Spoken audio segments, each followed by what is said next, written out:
daw. Wala po yun dito? Oh my gosh. May pinopromote dyan, kaya lang hindi natapos. Binogos tayo ng post sa Facebook. Mali yung impormasyon na nasa Facebook dyan sa picture na to. Habang inaantay natin yung pagkain natin, gagawa muna tayo ng helmet review. Itong helmet na to ay walang pangalan. Tinakpang ko eh. Mga helmet nila para mga mumurahin lang. HJC yung mga helmet nyo, di ba? Anong number 1 na helmet sa inyo? KYT.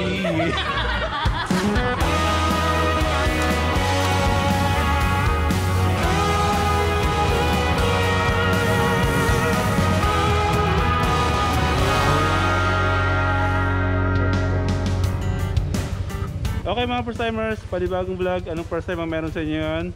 Today, pupunta tayo ng Hondagua, Quezon, Lopez, Quezon. At kasama ko yung aking mga kapatid. Ngayon nyo lang makikita. Yan ang kapatid kong si Jasril na may nag-umari niya. Yabang ng helmet yun eh. Alam na helmet mo? Ha? Ay 70 na HJC? Ay hindi, KYT pa rin. Sir kapatid ko si Genesis, dala-dala niya yung Kita mo naman. NMAX. Hindi akin yan. At andito si Pikachu. Pikachu? Yo. Yan.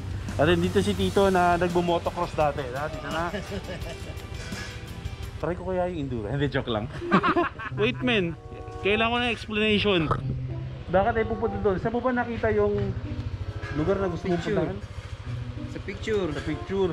Kasi meron siya nakita sa Facebook na Curious lang ako. nakikurious lang. Pakita mo sa kanila para at least, kasi malamang nakita na rin nila yan. Akin, alam ko naman makikita natin yan, pero ganyan kaya ang itsura niyan sa personal men. Hindi nga eh. No?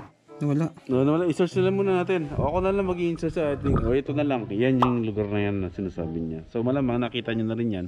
Yan ang pupuntahan namin ngayon. Ito rin si Lorraine, ang asawa ng aking kapatid. Yan mga naka-boy first time oh. Yan oh. Ito kasi ito social oh. Troy Lee. Oh, hindi mo nahanap. O basta ganun. Alam na nila. Nakahanap na nila bago umanap dyan. Uy, mag-helmet ka ha. So ya, mag-helmet ka. Suot nyo yung mga helmet nyo pero KYT pa rin yung the best. Kita, babiyahe pa muna kami. Ayan, o sige, biyahe tayo. Okay, game. Biyahe na kami. Bale, 3 magkakapatid. Ako, si Genesis, saka si Jasril. Ang mga driver ng mga motor ngayon. 2 Aerox, isang NMAX. From Atimunan to dun sa pupuntahan namin, 2 oras daw. So, ayan. Helmet mo, suot mo ha. Oo, magpapagas na daw siya. Ayan naman, bumira na naman sila. Bumira na naman. Ang bilis sila nawala. Did you ever stop and think why spend too much time just getting ready? Let me be honest, I don't know one single thing that I haven't done to make you notice me. Okay, gas up muna tayo na Carol. Ayan si Pikachu. Gasolinahan nila to, hindi mo ba alam? Sa tito nila to. Malamang ka no? Okay, mauna ako.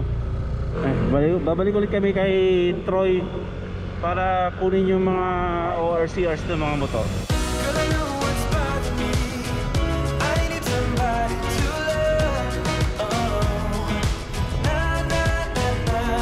Okay, nandito tayo ulit. Kanto ng Talaba. Too fast, too furious. Pogi niya sa'yo ah. Bagay na bagay sa motor sa'yo men ah. Takbo ano lang tayo men? 60? Okay na tayo sa 60. Dire-diretso lang yun men, dire-diretso. O sige, ganito lang. Kami mauna. Ngayon pag alam nyo na malapit na tayo dun sa pupunta natin, ako na liliko, mauna kayo. Sabi na ha, ganun na lang. Sige. Lahat to, ito naka ABS. Ito rin naka ABS din tong Aerox ng kapatid ko. Yung sa akin yung hindi. Oh. Lagyan ko yung sa akin dito no. CBN. No?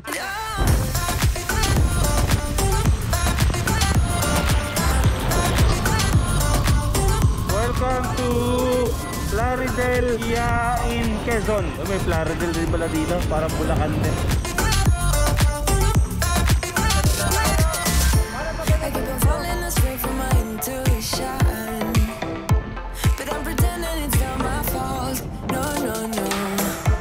The way you make it hit it, you drink me like liquor, keep painting Solid yung lugar.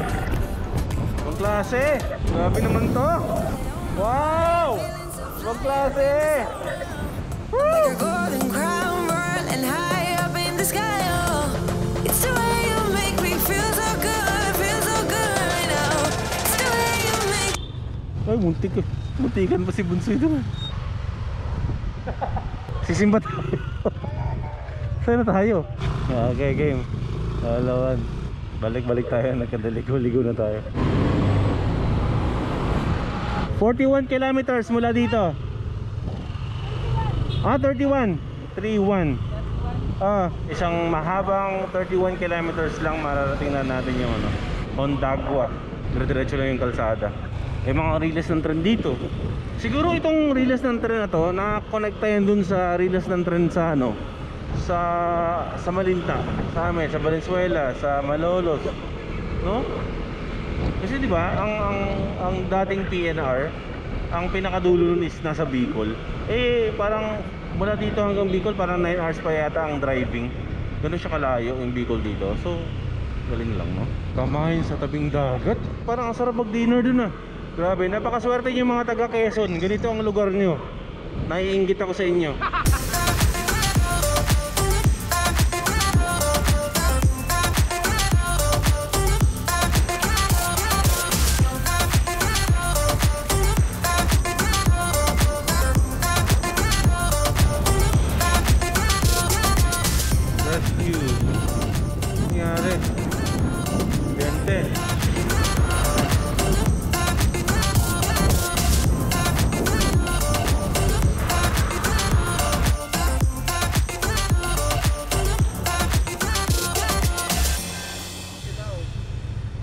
Diretso tayo. Pinakita mo yung picture na yan, men? Oo. Kakaliwa tayo.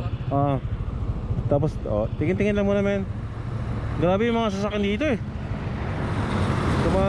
Talaga. Mga less than 10 kilometers na lang to. Or siguro nga, malapit na tayo dun, eh. Okay. Kaway-kaway lang, kaway-kaway para sa bigayan. Ganda ng daan, no? Babangking na naman yung si Bunsoy. Sir, na ako na ito na yun, Mandagua eh. Lapit na eh. Yung Lopez pala, yung town, yung Mandagua, yung barangay. So 4.9 kilometers na lang. In 7 minutes na doon na tayo. Ayun, sure ako na dagat yun, oh. Ayun, nandun siya. Ay, nice. Astig. Yes. Dagat daw sa unahan. Okay. Kaso, picture, hindi ko alam. Pero baka kilala niyo yung mga palawan. Okay. Sige. Soy! 4.7 kilometers na lang. Nandun na tayo. Bakit may langaw sa loob ng helmet ko? Nakanto ako, gumagal, naglalaro pa sa bibig ko. Okay. Tara. Ikaw si muna ka na. Nakatago yan. Wala yan sa mismong ano. Okay. Laban. When I think of every time you let me down, Nakanto. Wow, napakaganda naman ang lugar dito. I am going crazy, feeling sorry for myself. Now I'm standing naked. Will I ever see the end?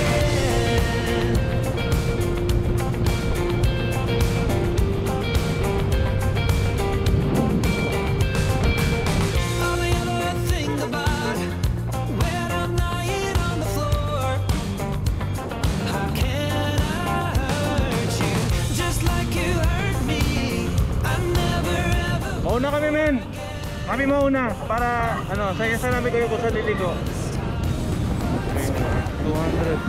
200 meters na lang mararating na natin. May picture dito eh. Magtanong tayo. Nakaras na daw tayo. Pwede po magtanong? May hinahanap po kasi kaming picture sa Facebook na parang pwede pag-swimmingan. Yung parang... Ano pong pangalan? Ano nga pa pangalan nun? Sarap. Sige po dyan sa baba, Aluha. Yung para bang may mga cottage na... Opo. Ayan po sa kanya, nasa kanya po yung picture eh. So ipakita mo kasi yung picture kasi meron daw dito, meron doon, depende. Yung parang may pakawan po. Ah, baka dyan yan. Malayo. Ano yata tayo? Doon pa ito, lahi-lahi ito sa ginagawa itong tulay. So, pagka inabot ang wala, di kayo makakalapit. Oh. Ganda naman ang daan, no? O tara, dyan na lang. Alahi daw, 85 kilometer. Pag inulan tayo, hindi tayo makakabalik. Ano lang po, mga 16 kilometers. Ah, 16. Ay, isang barangay lang. Yung sa picture, yung nasa picture. Madaya yung nag-post mo. Lourdes, tapos Santa Maria, Gitis, South Roma. Paglagay Ang may-ari na nakakasama 15 na po dyan kilometro ay yun, hindi bali 20 kalangwag na. Kalawag na. Kasi yung bahay kanina. Kanina papunta tayo sa Hondagua, Lopez, Quezon. Pero hindi pala yun yung location ng nasa post sa Facebook na nakita ni Genesis.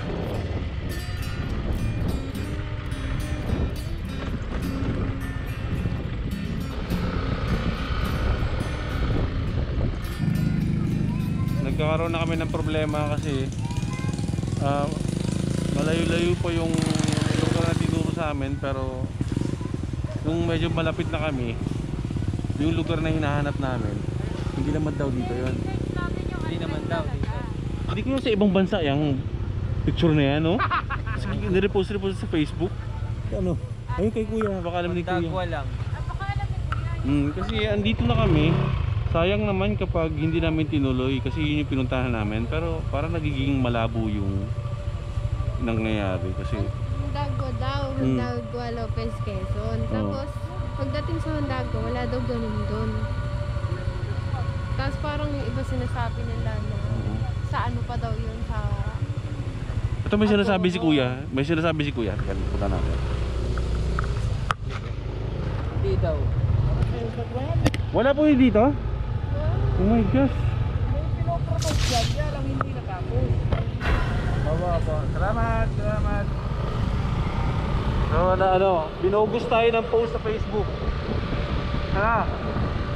Mali yung impormasyon na nasa Facebook din sa picture na to. Yan, mali yan.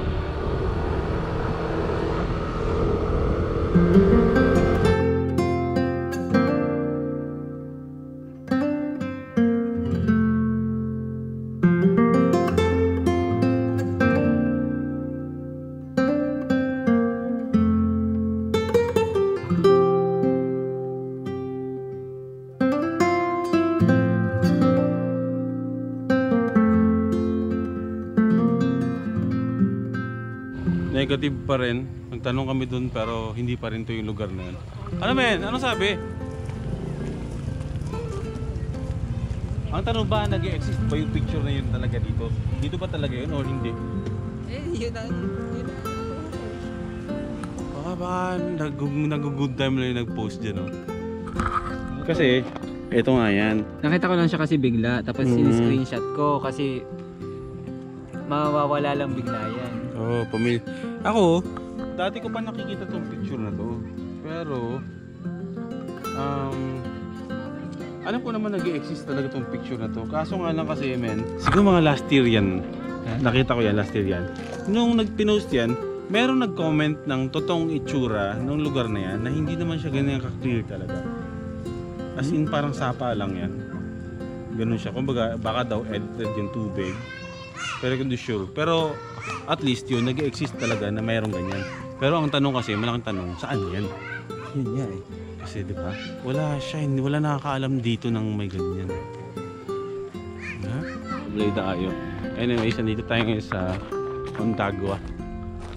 First timers. Hindi mo tayo nagwagi para mahanap natin yung lugar na gusto natin puntahan. Okay naman. Maganda naman yung lugar dito. Overlooking ang dagat.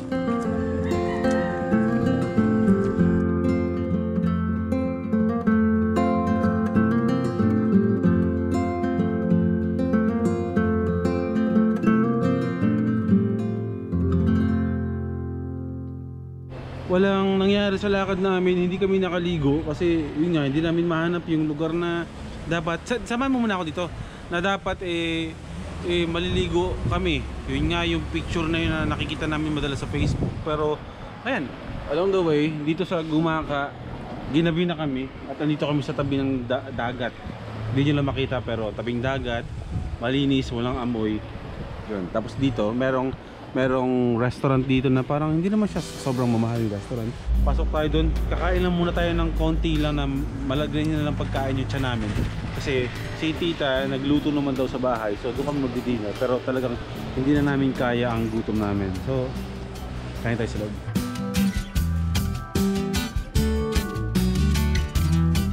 Nasa Plaridel tayo, Plaridel. Okay.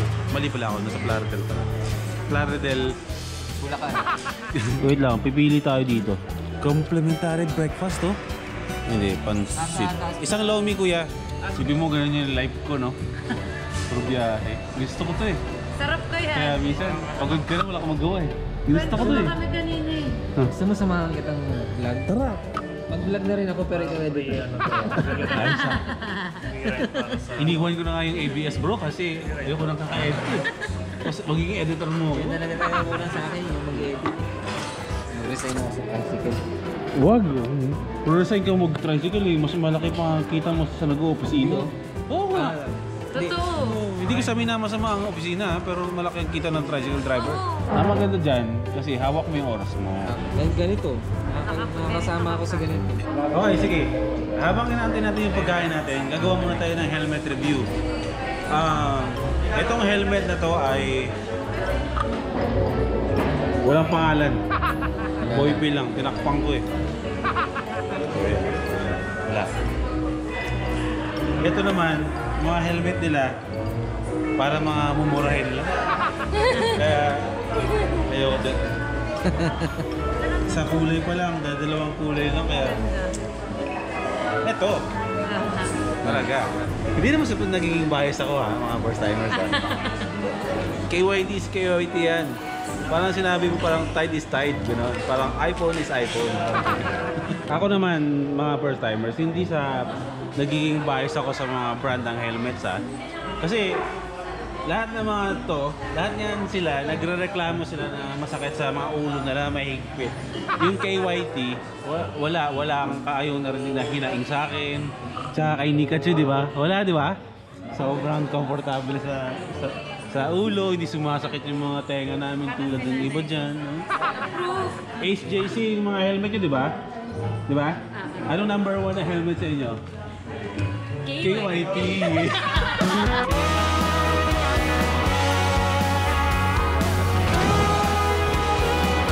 Kasalubong tayo!